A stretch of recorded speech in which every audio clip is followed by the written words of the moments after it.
ರಾಷ್ಟ್ರೀಯ ಯೋಜನಾ ಆಯೋಗವು ಕರ್ನಾಟಕದ ಚಿತ್ರದುರ್ಗ ಜಿಲ್ಲೆಯನ್ನು ಅತಿ ಹಿಂದುಳಿದ ಜಿಲ್ಲೆ ಎಂದು ಗುರುತಿಸಿದೆ. ತಳಮಟ್ಟದ ಸಮೀಕ್ಷೆಯ ಪ್ರಕಾರ ಇಲ್ಲಿನ ಸಾಕ್ಷರತೆ 45%. ವಾರ್ಷಿಕ ಸರಾಸರಿ ಮಳೆ 400ರಿಂದ 650 ಮಿಲಿಮೀಟರುಗಳು. 82% ಜನರು ಜೀವನ ನಿರ್ವಹಣೆಗೆ ಕೃಷಿಯನ್ನೇ ಅವಲಂಬಿಸಿದ್ದಾರೆ.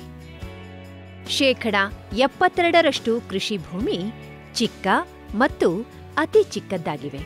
84% ಕೃಷಿ ಕ್ಷೇತ್ರ ಮಳೆಯಾಧಾರಿತವಾಗಿದ್ದು, 12% ಕ್ಷೇತ್ರ ನೀರಾವರಿ ಹೊಂದಿದೆ. 80% ರೈತರು ಚಿಕ್ಕ ಮತ್ತು ಅತಿ ಚಿಕ್ಕ ಕೃಷಿ ಜಮೀನನ್ನು ಹೊಂದಿದ್ದಾರೆ. ಇನ್ನೂ 29% ಜನ ಭೂರಹಿತರಾಗಿದ್ದಾರೆ. ಏಕಬೆಳೆ ಪದ್ಧತಿಯಲ್ಲಿ ಶೇಂಗಾ ಬೆಳೆ ಹೆಚ್ಚಾಗಿ ಕಂಡುಬರುತ್ತದೆ. ಸೂರ್ಯಕಾಂತಿ, ಈರುಳ್ಳಿ, ರಾಗಿ ಮತ್ತು ಗೋವಿನ ಜೋಳಗಳು ಏಕಬೆಳೆ ಪದ್ಧತಿಯಲ್ಲಿರುವ ಇತರೆ ಬೆಳೆಗಳು. ಪಶುಗಳ ಸಂಖ್ಯೆಯಲ್ಲಿ 72% ಆಡು ಮತ್ತು ಕುರಿಗಳು. ಸಮಗ್ರ ಕೃಷಿ ಪದ್ಧತಿಯನ್ನು ಚಿತ್ರದುರ್ಗ ಜಿಲ್ಲೆಯ ಚಳ್ಳಕೆರೆ, ಹಿರಿಯೂರು ಮತ್ತು ಹೊಸದುರ್ಗ ತಾಲೂಕುಗಳಲ್ಲಿ ರಾಷ್ಟ್ರೀಯ ಕೃಷಿ ನವ್ಯಾವಿಷ್ಕರಣ ಅಂದರೆ NAIP ಯೋಜನೆಯಡಿಯಲ್ಲಿ ಅನುಷ್ಠಾನಗೊಳಿಸಲಾಗುತ್ತಿದೆ. ಗ್ರಾಮೀಣ ಬಡ ಜನರ ಜೀವನಮಟ್ಟ ಸುಧಾರಣೆ ಈ ಯೋಜನೆಯ ಗುರಿ. ಭಾರತೀಯ ಕೃಷಿ ಅನುಸಂಧಾನ ಪರಿಷತ್ತಿನ ರಾಷ್ಟ್ರೀಯ ಪಶು ಪೋಷಣೆ ಮತ್ತು ಶರೀರ ಕ್ರಿಯಾ ವಿಜ್ಞಾನ ಸಂಸ್ಥೆ, ಕರ್ನಾಟಕ ಪಶು ಸಂಗೋಪನೆ ಮತ್ತು ಮೀನುಗಾರಿಕಾ ವಿಶ್ವವಿದ್ಯಾಲಯ, ಮೈರಾಡ ಮತ್ತು ನಿಸರ್ಗ ಸ್ವಯಂ ಸೇವಾ ಸಂಸ್ಥೆಗಳು ಮತ್ತು ಹಿರಿಯೂರಿನ ಕೃಷಿ ವಿಜ್ಞಾನ ಕೇಂದ್ರ ಈ ಯೋಜನೆಯ ಅನುಷ್ಠಾನದಲ್ಲಿ ಪಾಲುದಾರ ಸಂಸ್ಥೆಗಳಾಗಿವೆ.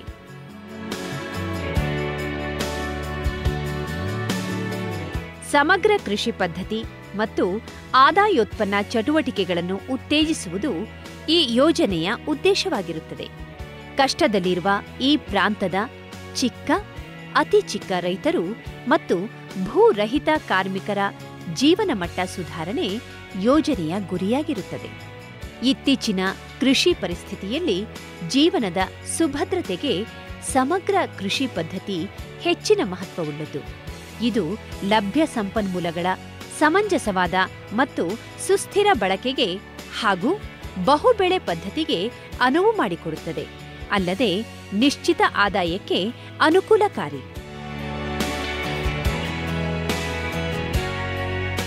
ವೃತ್ತಿ ವೈವಿಧ್ಯತೆ, ಪಶುಪಾಲನೆ, ಸ್ವಸಹಾಯ ಸಂಘಗಳ ಮೂಲಕ ಆದಾಯೋತ್ಪನ್ನ ಚಟುವಟಿಕೆಗಳು ಮತ್ತು ವಿವಿಧ ಅಭಿವೃದ್ಧಿ ಇಲಾಖೆಗಳಿಂದ ಸೌಲಭ್ಯ ಒದಗಿಸುವುದು ಮುಂತಾದವು ಈ ಯೋಜನೆಯ ಪ್ರಮುಖ ಅಂಶಗಳು.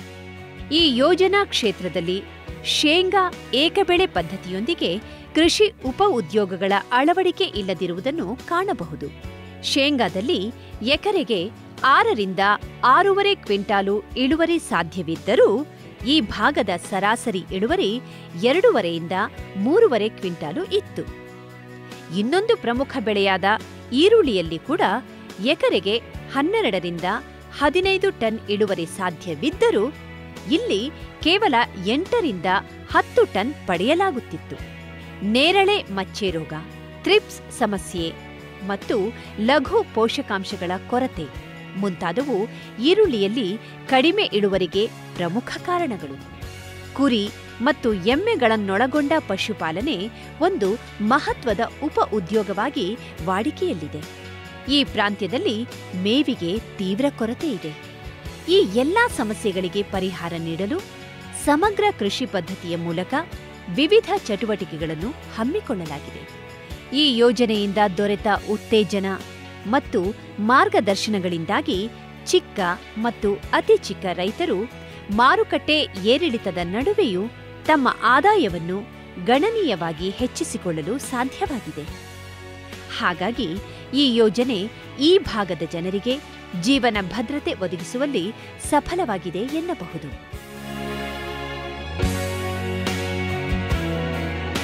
ಚಳ್ಳಕೆರೆ ತಾಲೂಕು ಸಾಣಿಕೆರೆಯ ಶ್ರೀ ನಿಂಗಣ್ಣನವರು ಅಂತರ ಬೆಳೆ ಬಹುಬೆಳೆ ಪದ್ಧತಿಯನ್ನು ಯಶಸ್ವಿಯಾಗಿ ತೋರಿಸಿಕೊಟ್ಟಿದ್ದಾರೆ. ಇಲ್ಲಿ 3:2 ಅನುಪಾತದಲ್ಲಿ ತೊಗರಿ ಮತ್ತು ಗೋವಿನ ಜೋಳ, 8:2 ಅನುಪಾತದಲ್ಲಿ ಶೇಂಗಾ ಮತ್ತು ತೊಗರಿ ಹಾಗೂ ಸೂರ್ಯಕಾಂತಿ ಮತ್ತು ರಾಗಿಗಳೊಂದಿಗೆ ತೊಗರಿ ಅಂತರ ಬೆಳೆ ಮಾಡಲಾಗಿದೆ. ಇನ್ನಿತರ ಬೆಳೆ ಸಂಯೋಜನೆಗಳೆಂದರೆ ಈರುಳ್ಳಿ ಮತ್ತು ಮೆಣಸು, ಈರುಳ್ಳಿ ಬದನೆ ಮತ್ತು ಈರುಳ್ಳಿ ಮೆಣಸು ಬದನೆ. ಈರುಳ್ಳಿಯಲ್ಲಿ ಸರದಿ ಬೆಳೆಯಾಗಿ ಹತ್ತಿ ಗಿಡ ಹಾಕಲಾಗಿದೆ. ಗುಂಡಿ ಮತ್ತು ಬದು ವಿಧಾನದಲ್ಲಿ ಮಣ್ಣು ಮತ್ತು ನೀರಿನ ಸಂರಕ್ಷಣೆಯನ್ನು ಪರಿಣಾಮಕಾರಿಯಾಗಿ ಕೈಗೊಳ್ಳಲಾಗಿದೆ. ಬದು ಸ್ಥಿರೀಕರಣ ಮತ್ತು ಉಪ ಉತ್ಪನ್ನಕ್ಕಾಗಿ ಬದುಗಳ ಮೇಲೆ ತೊಗರಿ ಮತ್ತು ಹರಳು ಗಿಡ ಹಾಕಲಾಗಿದೆ. ಅಧಿಕ ಇಳುವರಿಗಾಗಿ DCS 9 ಮತ್ತು 48-1 ಸುಧಾರಿತ ಹರಳು ತಳಿಗಳನ್ನು ಬೆಳೆಸಲಾಗಿದೆ. ತರಕಾರಿಯಾಗಿ ಬದುವಿನ ಗುಂಟ, ಬೆಂಡೆ ಗಿಡ ಬೆಳೆಸಲಾಗಿದೆ. ಹೊಲದ ಅಂಚಿನಲ್ಲಿ ಮೇವಿನ ಜೋಳ ಬೆಳೆದಿದ್ದಾರೆ. ಕೀಟಗಳ ನಿಯಂತ್ರಣಕ್ಕೆ ಮೋಹಕ ಬಲೆ ಅಳವಡಿಸಲಾಗಿದೆ.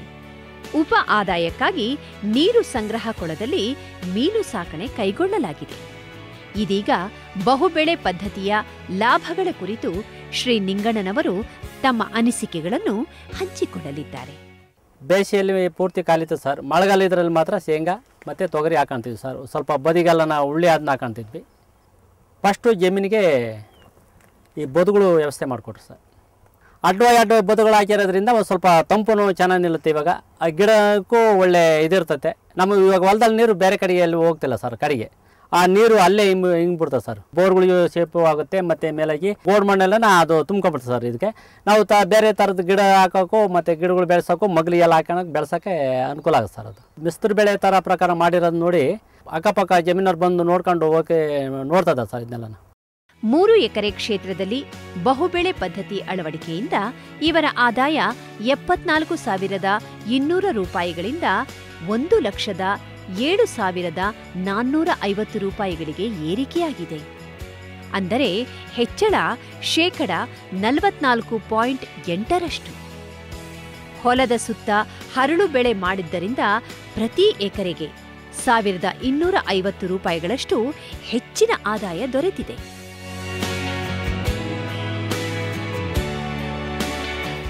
ಸಾಣಿಕೆರೆಯ ಇನ್ನೊಬ್ಬ ರೈತ ಶ್ರೀ ಶಿವಣ್ಣನವರು ಮಳೆಯಾಶ್ರಯದಲ್ಲಿ ಬಹುಬೆಳೆ ಪದ್ಧತಿ ಅಳವಡಿಸಿದ್ದಾರೆ. 8 ಸಾಲು ಶೇಂಗಾದೊಂದಿಗೆ 2 ಸಾಲು ತೊಗರಿ, ರಾಗಿ ಅಲಸಂದೆ ಮತ್ತು ಶೇಂಗಾ ಅಲಸಂದೆಗಳು ಇವರ ಬೆಳೆ ಸಂಯೋಜನೆಗಳು.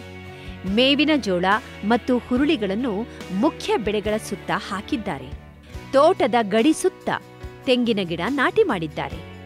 ಎಲೆ ಬಳ್ಳಿಗೆ ಆಧಾರವಾಗಿ ಮತ್ತು ಮೇವಿಗೋಸ್ಕರ ಚೊಗಚೆ ಗಿಡ ಬೆಳೆಸಿದ್ದಾರೆ. ಈಗ ಶ್ರೀ ಶಿವಣ್ಣನವರ ಅನುಭವವನ್ನು ಕೇಳೋಣ. ಮೊದಲು ಇದೇ ಬೆಳೆನೇ ನಾವು ಮಾಡ್ತಾ ಇದ್ವಿ. ಬೆಳೆ ಡಿಸೈನ್ ಸ್ವಲ್ಪ ಚೇಂಜ್ ಆಗಿದೆ ಈ ಒಂದು ಪ್ರಾಜೆಕ್ಟಿಂದ.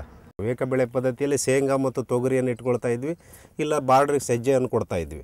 2 ತೊಗರಿ ಕೊಟ್ಬಿಟ್ಟು ಸೆಂಟ್ರಿಗೆ ಟ್ರಂಚ್ ಹೊಡೆದ್ಬಿಟ್ಟು ಆ ಟ್ರಂಚ್ನಲ್ಲಿ ಬರತಕ್ಕಂಥ ತೇವಾಂಶವನ್ನು ಪಕ್ಕದ ಬೆಳೆಗೆ ಸ್ಪ್ರೆಡ್ ಆಗುತ್ತೆ ಅನ್ನೋದು ಒಂದು ಮುಖ್ಯ ಇದ್ರದ್ದು ಒಂದು ಸಿಕ್ತು ನಮಗೆ.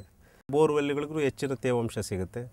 ಬೆಳೆಗಳೂ ಒಂದು 20 ದಿನ ಮಳೆ ಬರ್ತಾ ಇದ್ರೂ ಬೆಳೆಗಳು ತೇವಾಂಶ ಕಾಪಾಡ್ಕೊಂಡಿರ್ತವೆ. ಬಾರ್ಡ್ರ್ ಬೆಳೆಗಳಲ್ಲಿ ಜೋಳಗಳನ್ನು ಹಾಕ್ತಾಯಿದ್ವಿ. ಈಗ ಮೋನೋಕ್ರಾಪ್ ಪದ್ಧತಿಯಿಂದ ಹೊರ ಬಂದಾಗ ನೋಡಿದ್ರೆ ಇದು 4-5 ಬೆಳೆಗಳನ್ನು ಮಾಡ್ತಾಯಿದ್ವಿ ಈ ಪ್ರಾಜೆಕ್ಟಿಂದ. ನಾವು ಒಟ್ಟಿನಲ್ಲಿ ಸಮಗ್ರ ಕೃಷಿ ಪದ್ಧತಿಯಲ್ಲಿ ಎಲ್ಲ ಕಾಂಪೋನೆಂಟ್ಸ್ಗಳನ್ನು ನಾವು ಇವರು ಹೇಳಿದ ಪ್ರಕಾರ ಸ್ವಲ್ಪ ಮಟ್ಟಿಗೆ ಮಾಡ್ಕೊಂಡು ಹೋದರೆ ಒಬ್ಬ ರೈತ ಸ್ವಾವಲಂಬಿ ಆಗೋಕ್ಕೆ ಸ್ವಲ್ಪ ಸಾಕಷ್ಟು ಸಹಾಯ ಮಾಡ್ದಂಗೆ ಆಗುತ್ತೆ ಇವರಿಂದ, ಈ ನಮ್ಮ ಪ್ರಾಜೆಕ್ಟಿಂದ. ಮೊದಲು ಒಂದು ಮೋನೋಕ್ರಾಪ್ ಸಿಸ್ಟಮ್ಸಲ್ಲಿ ಇದ್ವಿ. ರೈತರಿಗೆ ಸದಾಕಾಲಕ್ಕೆ ಆದಾಯದಲ್ಲಿ ಏನಾದ್ರು ಹೆಚ್ಚು ಕಡಿಮೆ ಆದರೆ ಬೇಸಾಯನೇ ಬೇಡ ಅನ್ನೋ ಸ್ಥಿತಿ ಆಗ್ತಾಯಿತ್ತು.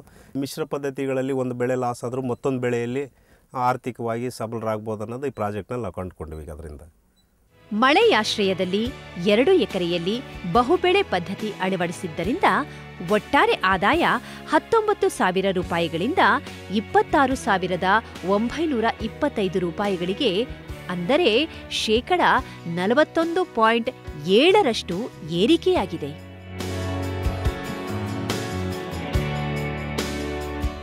ವಡ್ಡಿಕೆರೆಯ ಶ್ರೀ ತಿಪ್ಪೇಸಿದ್ದಪ್ಪ ಗೋವಿನ ಜೋಳದಲ್ಲಿ ತೊಗರಿ ಅಂತರ ಬೆಳೆ ಮಾಡಿದ್ದಾರೆ.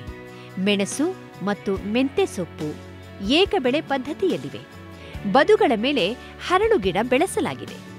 ಮಣ್ಣಿನ ಸುಧಾರಣೆಗೆ ಜಿಪ್ಸಮ್ ಮತ್ತು ಸತು ಬಳಸಲಾಗಿದೆ. ಅಜೋಲಾ ಮತ್ತು ಎರೆಗೊಬ್ಬರ ತಯಾರಿ ಕೂಡ ನಡೆಯುತ್ತಿದೆ. ಮಳೆ ನೀರಿನ ಸಂಗ್ರಹಕ್ಕೆ ವಿಶಾಲವಾದ ಕೃಷಿ ಹೊಂಡ ನಿರ್ಮಿಸಲಾಗಿದೆ.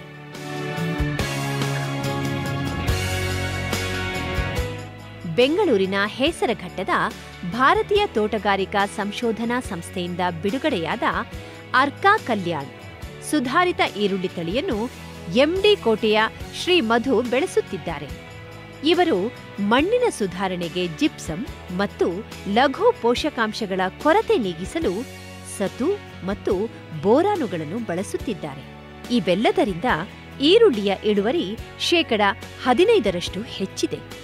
ಸ್ಥಳೀಯ ತಳಿಗಳಿಗೆ ಹೋಲಿಸಿದಲ್ಲಿ ಈ ಸುಧಾರಿತ ತಳಿಗೆ ಉತ್ತಮ ಗುಣಮಟ್ಟದಿಂದಾಗಿ ಮಾರುಕಟ್ಟೆಯಲ್ಲಿ ಹೆಚ್ಚಿನ ಬೆಲೆ ದೊರೆಯುತ್ತಿದೆ.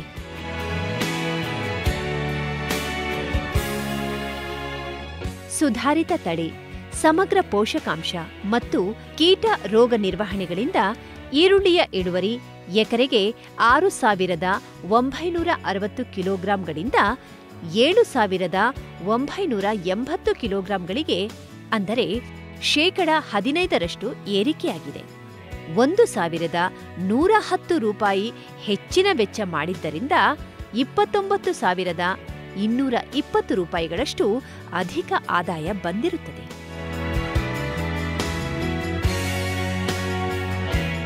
ಹೊಸದುರ್ಗ ತಾಲೂಕಿನ ರಂಗವ್ವನಹಳ್ಳಿಯ ಶ್ರೀ ಶಿವಣ್ಣ ಏಕಬೆಳೆ ಪದ್ಧತಿಯಲ್ಲಿ ಭತ್ತ, ರಾಗಿ, ಹುಚ್ಚೆಳ್ಳು ಮತ್ತು ಹರಳು ಬೆಳೆ ಮಾಡಿದ್ದಾರೆ. ಅಂತೆಯೇ ತರಕಾರಿಗಳಾದ ಟೊಮ್ಯಾಟೊ, ಬದನೆ ಮತ್ತು ಮೆಣಸು ಬೆಳೆದಿದ್ದಾರೆ. ನೀರಾವರಿ ಬಳಕೆಗೆ ಕೃಷಿ ಹೊಂಡದಲ್ಲಿ ಮಳೆ ನೀರು ಸಂಗ್ರಹಿಸಿದ್ದಾರೆ. ಆದಾಯ ಹೆಚ್ಚಳಕ್ಕಾಗಿ ಇವರು ಪಶುಪಾಲನೆ ನಡೆಸಿದ್ದಾರೆ. ಹಾಲು ಕೊಡುತ್ತಿರುವ ಎಮ್ಮೆಗಳಿಗೆ ಪ್ರತಿದಿನ 1 ಕಿಲೋಗ್ರಾಂ ಅಜೋಲಾ ಅಥವಾ 40 ಗ್ರಾಂ ಖನಿಜ ಮಿಶ್ರಣ ಕೊಡುತ್ತಿದ್ದಾರೆ. ಅಜೋಲದಿಂದ ದಿನಕ್ಕೆ 250 ಮಿಲಿ ಮತ್ತು ಖನಿಜ ಮಿಶ್ರಣದಿಂದ 500 ಮಿಲಿ ಅಧಿಕ ಹಾಲಿನ ಇಳುವರಿ ಬರುತ್ತಿದೆ. ಅಜೋಲದ ಖರ್ಚು 1 ರೂಪಾಯಿ ಮತ್ತು ಖನಿಜ ಮಿಶ್ರಣದ ಬೆಲೆ 1 ರೂಪಾಯಿ 60 ಪೈಸೆಗಳು.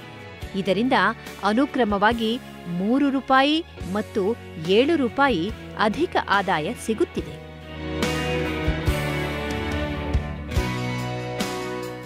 ಕೃಷಿ ಮಹಿಳೆಯರು ಉಪಕಸುಬಾಗಿ ಸ್ಥಳೀಯ ಕುರಿ ಸಾಕುತ್ತಿದ್ದಾರೆ. ಇವರಿಗೆ ತಳಿ ಅಭಿವೃದ್ಧಿಯ ಉದ್ದೇಶಕ್ಕೆ ರಾಂಬುಲೆ ಟಗರು ನೀಡಲಾಗಿದೆ. ಇದರಿಂದಾಗಿ ಮರಿಯ ತೂಕ 5 ಕಿಲೋಗ್ರಾಂ ಬದಲಿಗೆ 10 ಕಿಲೋಗ್ರಾಂಗೆ ಏರಿಕೆಯಾಗಿದೆ. ಲಸಿಕೆ, ಜಂತು ನಿವಾರಣೆ ಮುಂತಾದ ಪಶು ಆರೋಗ್ಯ ಸೇವೆಗಳನ್ನು ಯೋಜನೆಯಡಿಯಲ್ಲಿ ಒದಗಿಸಲಾಗುತ್ತಿದೆ.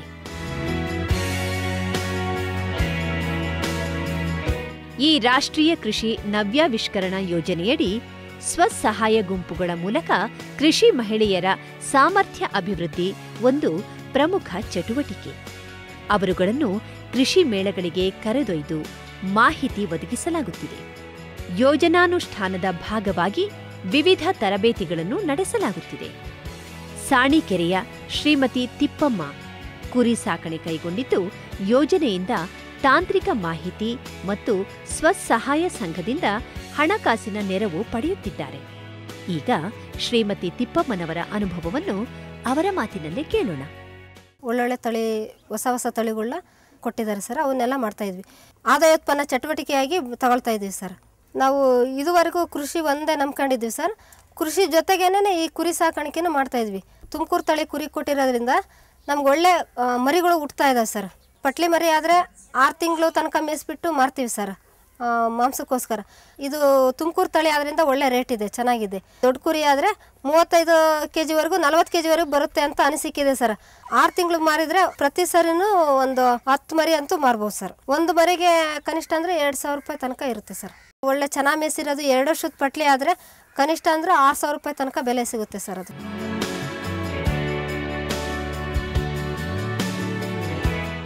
ಶ್ರೀಮತಿ ಓಂಕಾರಮ್ಮನವರು ಅಲಂಕಾರಿಕ ಮೀನುಗಳ ಸಾಕಣೆಯಲ್ಲಿ ತರಬೇತಿ ಪಡೆದಿದ್ದಾರೆ. ಈ ರೀತಿಯ ಚಿಕ್ಕ ತೊಟ್ಟಿಗಳಲ್ಲಿ ಮೀನು ಸಾಕಣೆ ನಡೆಸಿದ್ದಾರೆ. ಈಗಾಗಲೇ ಈ ಮೀನು ಮರಿಗಳನ್ನು ಉತ್ತಮ ಬೆಲೆಗೆ ಮಾರಾಟ ಮಾಡುತ್ತಿದ್ದಾರೆ. ಇದೀಗ ಶ್ರೀಮತಿ ಓಂಕಾರಮ್ಮನವರು ತಮ್ಮ ಅನುಭವವನ್ನು ಹಂಚಿಕೊಳ್ಳಲಿದ್ದಾರೆ. ನೈಫ್ ಯೋಜನೆ ಸಂಯೋಗದಲ್ಲಿ ನಮಗೆ ಅಲಂಕಾರಿಕ ಮೀನುಗಳನ್ನು ಕೊಟ್ಟಿದ್ದಾರೆ ಸರ್. ಒಂದು ಟ್ರೈನಿಂಗ್ ಕೊಟ್ಟರು ಸರ್ ಬೆಂಗಳೂರಿಗೆ ಕರ್ಕೊಂಡೋಗಿ. ನಾವು 2 ಸಂಘದಲ್ಲಿ 20 ತೊಟ್ಟಿಗಳನ್ನು ಮಾಡಿಕೊಂಡು 70 ಮರಿಗಳನ್ನು ಕೊಟ್ಟಿದ್ದಾರೆ ಸರ್. ಅದು ಚಿಕ್ಕ ಮರಿ ಇತ್ತು ಸರ್. ಅದನ್ನು ನಾವು ಒಂದು 2.5 ತಿಂಗಳು ಸಾಕಿದ್ದೀವಿ ಸರ್. ಅದು ಚೆನ್ನಾಗಿ ಬಂದಿದೆ ಸರ್ ಮರಿ. 400 ಮರಿವಷ್ಟು ಮರಿ ಹಾಕಿದೆ ಸರ್. ಅದನ್ನು ನಾವು ಕೆಲವು ಮರಿಗಳನ್ನು ಒಂದು 50 ಮರಿ ಬೇರೆ ಕಡೆ ಕೊಟ್ಟಿದ್ದೀವಿ ಸರ್. ಒಂದು 250 ಮರಿ ಇವಾಗ ಆಲ್ರೆಡಿ ಇದೆ ಸರ್ ನಮ್ಮಲ್ಲಿ ಸರ್. ನಾವು ಅದಕ್ಕೆ ಒಂದು 10 ನಿಮಿಷ ನಾವು ಕೆಲಸ ಮಾಡ್ತೀವಿ ಸರ್ ಅಷ್ಟೇ ಡೈಲಿ. ಇದನ್ನು ನಮ್ಮ ಕೃಷಿ ಜೊತೆಗೆ ನಾವು ಆದಾಯೋತ್ಪನ್ನ ಚಟುವಟಿಕೆಯಾಗಿ ಅಳವಡಿಸ್ಕೊಂಡಿದ್ದೀವಿ. ನಮ್ಮಲ್ಲಿ ಆದಾಯ ಚೆನ್ನಾಗಾಗಿದೆ ಸರ್ ಇದರಿಂದ.